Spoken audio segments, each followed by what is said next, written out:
Hi friends, তোমরা সবাই খুব ভালো আছো আশা করি। আমি জানি আজ কীভাবে সহজ পদ্ধতিতে বাড়িতে চিকেন পকোড়া বানিয়েছি সেটাই আজ দেখো। চলো।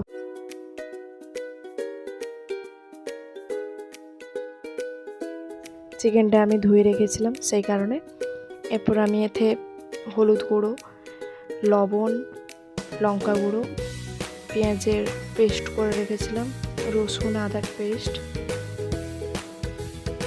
লঙ্কারও পেস্ট করে রেখেছিলাম দিয়ে দিচ্ছি।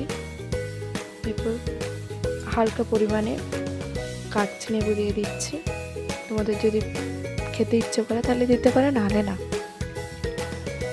এতে টমেটো পেস্ট করে রেখেছিলাম সেটাও দিয়ে দিচ্ছি।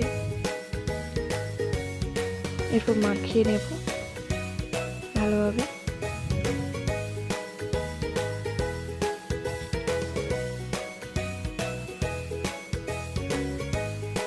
এতে মশলা দিয়ে দেবো, ধনে গুঁড়ো, গরম মশলা, চিকেন মশলা, সমস্ত কিছু আমার দেওয়া হয়ে গেছে। এরপর মাখিয়ে নিচ্ছি, ঢাকা দিয়ে রেখে দিয়েছি 1 ঘন্টার মতো। এরপর অনেকটা পরিমাণে জলও বেরিয়েছে দেখতে পাচ্ছ। ওই জলেতেই আমি যতটা পরিমাণে বেসন লাগবে ওটা দিয়ে দিচ্ছি, আর আদার্স কোনো জল দিচ্ছি না আমি এতে। এইভাবে মাখিয়ে নেওয়ার পর দেখতেই পাচ্ছ কতটা লেগেছে, কতটা পরিমাণে লাগতে পারে। এই হাতে নিয়ে দেখালাম কতটা পরিমাণে লাগতে পারে। এরপর কড়াতে গরম করে নিলাম, তাতে তেল দিয়েছিলাম। তেলটা গরম হয়ে যেতে চিকেনগুলো দিয়ে দিচ্ছি। চিকেনটা দিয়ে দেওয়ার পর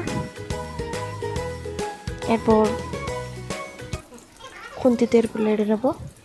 এই দেখো ভালোভাবে ভাজা হয়ে গেছে লাল লালভাবে।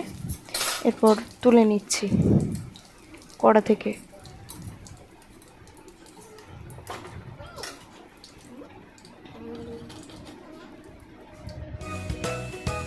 এরপর ডিমটা ফাটিয়ে রেখেছিলাম, এতে লবণ দিয়ে দিচ্ছি, কর্নফ্লাওয়ার দিয়ে এটা মিশিয়ে নেব ভালোভাবে। দেখো মেশানো হয়ে গেল আমার।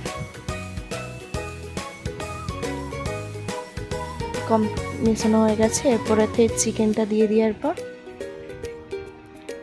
ব্রেড ক্রাম্বের সাথে মিক্সড করে দিচ্ছি।